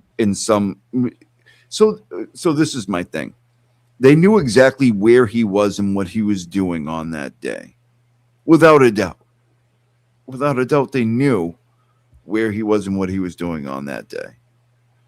And well, I mean, if you were working at a place that was making maps of Dallas, right? Yeah. I can't remember what that's called. Cartography? Topography. I don't know. Topography? Anyway, something like that. Anyway, sorry. And then you go and you just so happen to get a job working at the Texas School Book Depository next. Yeah. I mean, that where the route is, like right on the route. Right on the route. So you knew every point on that route. Yes. Where it would be good. Now you wait till you get him where you can triangulate with other shots, right? Right. It's like, okay, that's interesting to me. Like, this guy couldn't keep a job to save his damn life, but he can afford to go to New Orleans and Mexico City and back to Dallas and in Russia. It doesn't make any. That doesn't make any sense. Minsk, Russia, to be Yeah. specific. To get his wife and stuff. And listen, the Ruth Payne thing Oh yeah. goes deep. Ruth Payne's a fun character. It's a fun character. She's for sure. a fun character. Yeah. If you watch Untold American Stories or America's Untold Stories with Mark Gruber And Hunley. Yeah. I like those yeah. guys. Oh yeah. And they go down some trails. Gruber has that guy's a national treasure. Like somebody needs to study his brain. Love Gruber. I do. I'm not on board with some of his shit though. A couple of different things I'm not on board with. The double casket thing. The double casket thing he's totally against, and I think that is legit. If you know what I'm talking about. For the funeral or the procession. Yes. Yeah. Right. Remember how one was like this really generic, like, boxy type, send them home in a body bag type casket, and the other one was a bronzed out, like $11,000 at the time casket, and like one came off of this helicopter and the other one was on this one. I'm like, oh my god. Maybe they had to put the brain matter in one and the other one. Yeah, where did the brain go? Why is his brain not around? He's a president. Mm-hmm. Yeah, it's wild. Why is his brain missing? Fletcher, he worked for National Lampoon, so he gets well, yeah, but that's what's the greatest part about Mark. You gotta love him. Yeah. I love. Yeah, he was a national. Yeah, I mean, I love Gruber. Bat Boy. It was Bat Boy, right? Bat Boy. It was the Inquirer? No, what was the other magazine that he worked for? With Bat Boy was the cover. World. Mad Magazine. Well, sounds like Mad Magazine, but it was like an Inquirer, but it was. Oh, I can't remember the name of the magazine, but they always had Bat Boy on the cover. Oh, the Sun. Was it the Sun?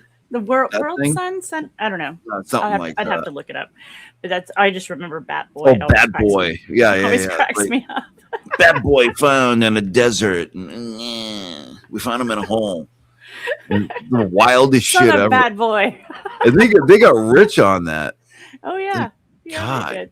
Weekly World News. Thank you, Fletcher. Weekly. Was that what it was? I don't remember that one. I remember the Sun. Big letters. Sun. Mm-hmm. The Sun. Whatever. But God, where was I gonna go next? Man, I mean, we could talk about this for months. Oh yeah, not even. It's just a whirling, twirling, labyrinth of rabbit holes. And one of the things, like, there was a guy that was connected himself to my dad, and he was like, "Oh, I want to write a book about you. I want to write a book about your story, right?" And I was like, okay, cool. And so he's hanging around and hanging around and hanging around and hanging around and hanging around and hanging around. And there's no book. But this guy, I mean, like, he got to where he was like peeking through the blinds. It's just like always. And I'm like, oh, you've been digging around too long, dude. Yeah, you need to get out. Yeah, get out now. Stop. You gotta stop, dude. You're not doing okay. He swore. My dad got diagnosed with prostate cancer, which was not a big deal. He needed to get it removed or what have you. But this guy was like, no, you don't really have cancer. They're going to give you cancer. Like, oh, no. Not Jolly West again. He was getting Jolly Wested. And I was like, okay, Paul. His name was Paul Crute. And he was the guy that had the limousine, actually. Really? Yeah. I was like, Paul Crute went down the rabbit hole. He didn't come out. He didn't come out. Oh, no. Sorry, Paul. Yeah, it's not the same. He's not the same man. Not the same man. Oh, no. God. But I think that happens to a lot of people. Like, you can really get into this stuff. Like, yeah, you can, but you gotta. You also gotta be like, okay, you know what I mean? I gotta maybe pull away for a bit and be like, okay, Oh yeah, yeah. you know, That's what's why I going got on? to where I had to be very specific about what my mission was. Like, what am I looking for? Yeah. Because it's really easy to get distracted. And Oh, God, yeah. I have a family. I've got people, that need me around to do Right. You have whatever. So actual people that depend on you for shit. exactly. Yeah. So tether me to the edge. Don't Right, right. Don't let me go too deep. Put the right. put the safety guards on. Yeah, yeah. Exactly. But So yeah, but it's this has been definitely always a something fun dive. I've been fascinated with, for a long time, and just trying to separate, what is just absolute bullshit from being plausible to being real. Like, there's all these different separations, right? Mhm. It's, and I don't know, like, some of them are just so crazy, but some of the craziest things end up being true.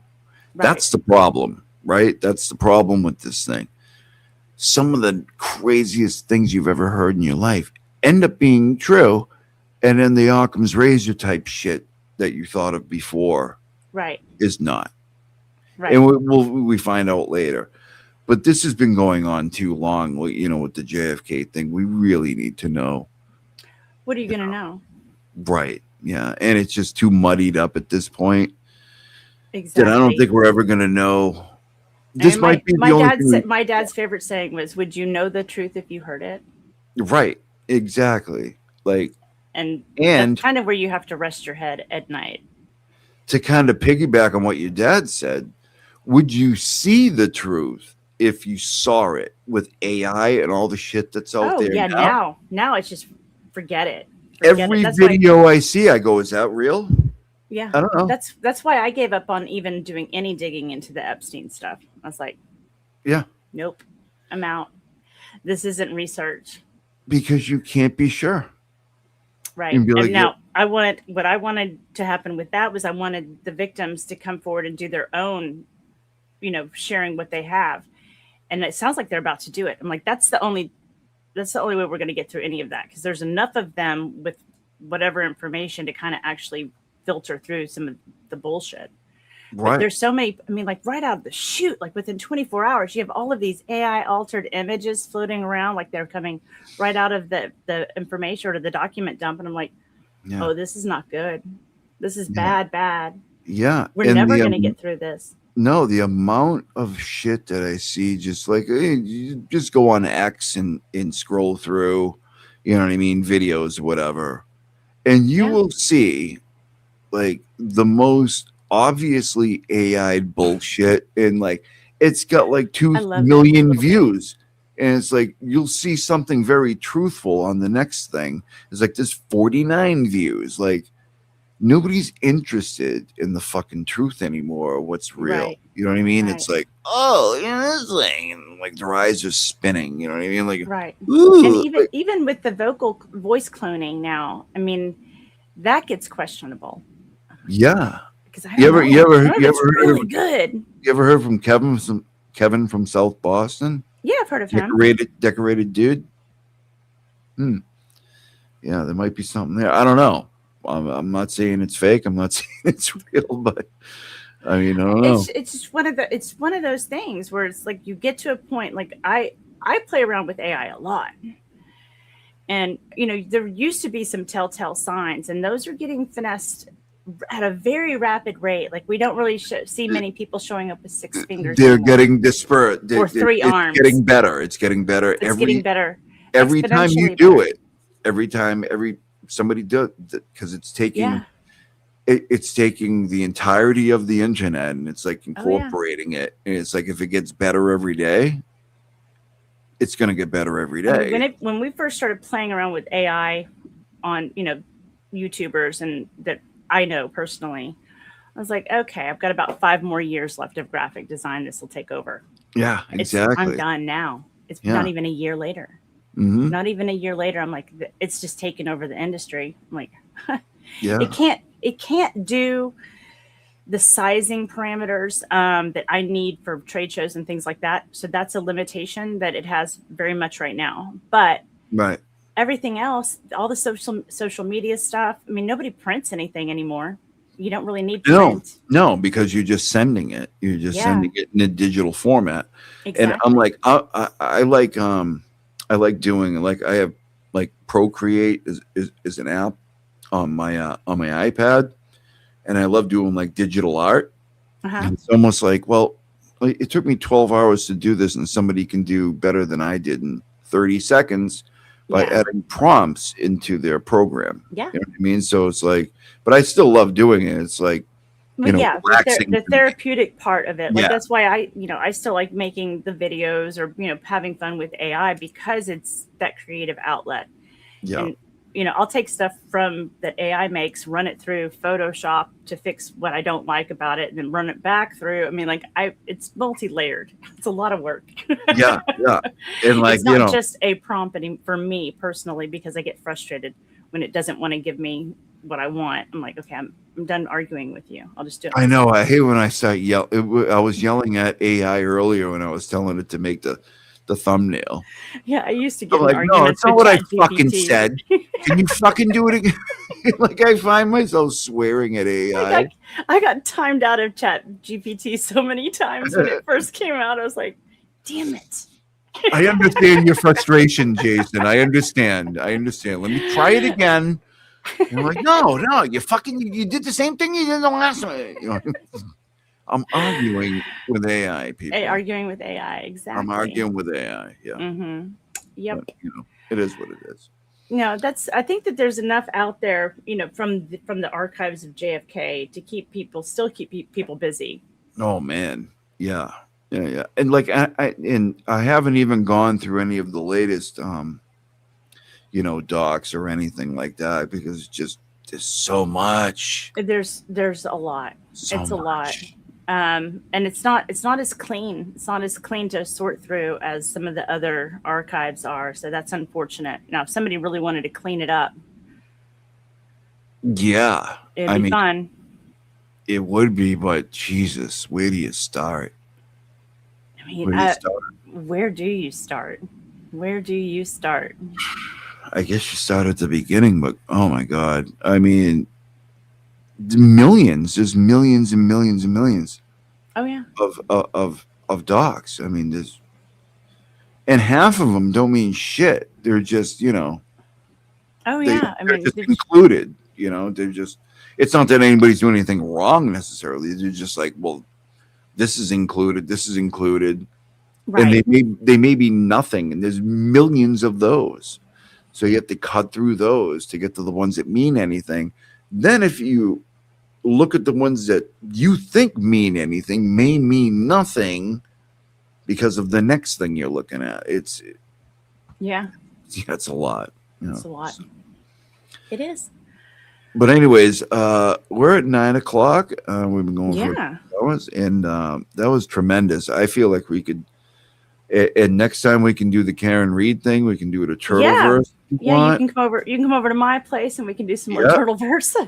And I can fill you in on that, and I think people are really enjoying learning about it, because they get people that are just now coming in, because as you all know, there's a big crossover happening from the What the Hales crowd is coming into Karen Reed, and vice versa. It sounds like so. People are like, I'm so lost, and I'm like, well, let me help you. we'll get you caught up. Got a tour guide. This kind of the meeting of the two communities is actually pretty good. I love it because I had no idea you were into this JFK stuff, and I'm like, what? Oh like, what'd you say, Nicola? She's like, oh my God, her father. I'm like, oh my God, I love her to pieces. She's awesome. Such a doll. She is absolutely awesome. Yeah. She basically runs my channel now. So does she? This is her channel. Because I have no idea. She's like, she does all the stuff behind the scenes. Like, oh, nice. Like I did, these what do you call it? I don't even remember. I can't even remember. She's like, I did these things that YouTube did, and then I what do you call it? When appeal, I did appeal. She does all these appeals for me. She's like, you weren't monetized for this one 3 months ago. And she's like, I won them. I'm like, what? What? I don't even know what you're talking about. But anyways, Yeah. she's That's awesome. good. That's good. I need a Nicola. Yeah, yeah. She basically runs the joint. I'm just, this Nice. half Nice. boomer up here, just trying to talk bullshit into a mic. But Oh yeah, that's what we're all doing. I know, right? We're all just fake it until we make Screaming into the void. it. Yep, exactly. Yeah. But it was awesome talking to you, man. Yeah, absolutely. This subject fascinates me to no end. Yeah. And we're going to talk about it again soon. And thank you for being here.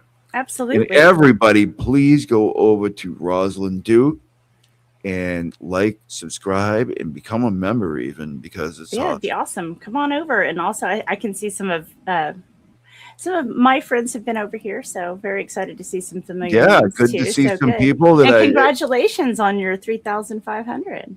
Thank you very much. Thank you Yeah, very it's much. And I'm seeing awesome. some people over here that I haven't seen before, and I'm Next stop, sure 4K. they're your people. And it's awesome. Let's go. Let's do this. Let's go. Let's do All it. right. All right. Thank you so much. All right, everybody. Listen, I just wanted to do this real quick. Mel Klump says Rosalyn's awesome. Yeah, she is awesome, right? Amy Boston became a YouTube member. Thank you, Amy. Such a fun conversation. Rosalyn's so intelligent and beautiful, and I love her hearing talk about how she's linked to this event. Me too. I mean, God, she has firsthand knowledge of this stuff. The YouTuber, he says, howdy to you, the great and powerful Roz and Cause. Hey, good one. Roz and Cause. I hadn't heard that one before. The Roz and Cause show. I like it. You're going to get credit for that. Thank you. Yeah, you guys have been great. Thank you all so much. I could talk about the JFK case until whenever. There's just so much to talk about. And you know what? In the meantime, I'm going to be consuming some stuff that I used to watch, or I used to read, just to get caught up, because it's been a while. So I'm going to be doing that, so I can get caught up and I could be like familiar with, what's this person's name? It's been a while. I have a pretty good memory, but it's been a while. So I'm going to get brushed up on that, and then we will see you next time. It's 9:05. All right. Yeah, so we're going to shut it down, people, and we're going to get out of here. And we're going to, first we're going to give you Cooking Crowd, okay? And then we're going to shut it down, okay? Thank you, people. Keep your antennas adjusted.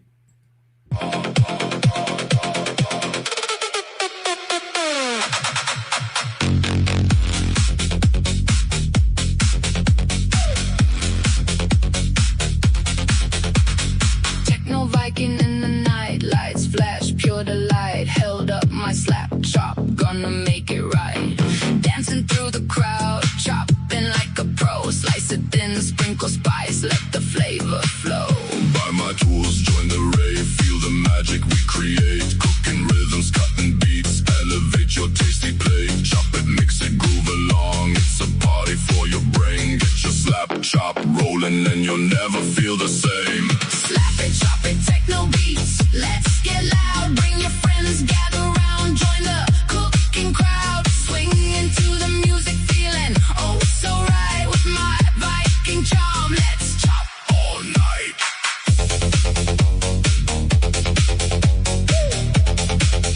let's chop All night.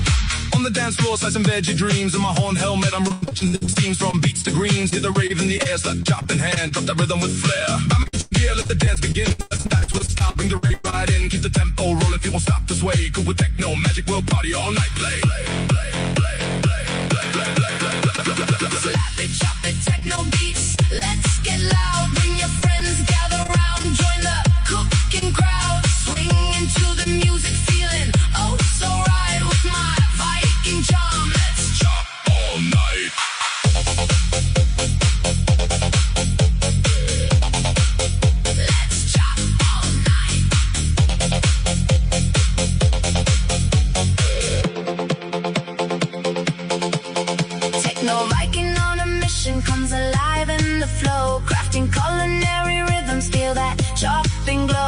slap chop now, unleash your inner king in the rave where you thrive. Let your taste buds say.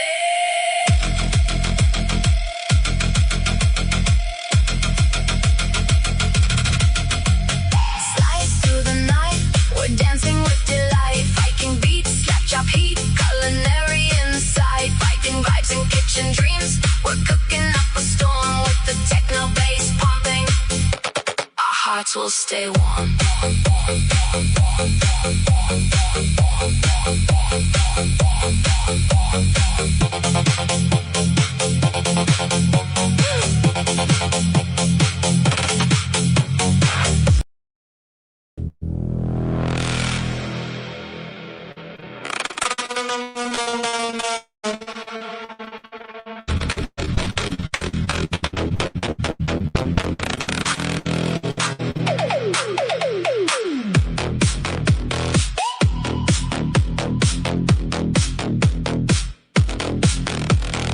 In the city lights where the rhythm takes flight, MCCossyG rocking those Velcro shoes tight. Hot dance moves like you've never seen, living that triple dip life. You know what I mean. Sparkly rabbit by your side, they're here to slay, shining so bright they light up the day. Nothing but style, ain't nobody got beef, but the hood boogers lurking, they need a little relief. MCCossyG in the cars groove we sway, dancing on the beat like we own the ballet. Triple dip retirement, living our best. When the haters come around, we ain't second best. Randall cry, farting, crying, Brian Sue. Can't stand the heat when I'm calling them through. Legal puns in the air, watch my words play when they come at me sideways. I serve them a stay.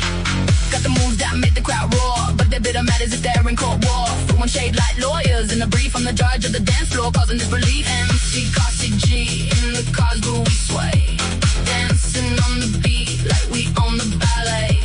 Triple dip retirement, living our best. When the haters come around, we ain't second best.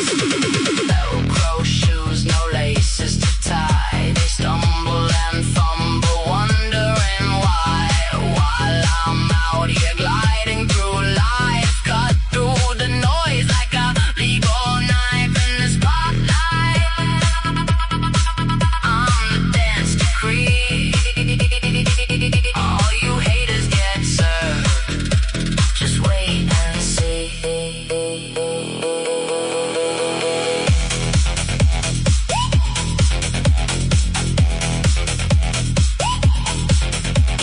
Step in my lane, I'm cruising on by with my sparkly rabbit wear, aiming for the sky, reach every miss a party. Not just a phase while the haters throw shade. I'll be basking in rays. MCCossyG puts the fun in the law, so watch I cry far. You don't know what's in store. With a wave and a wink, I'll call you back later in the court of the dance floor. I'll be the skater.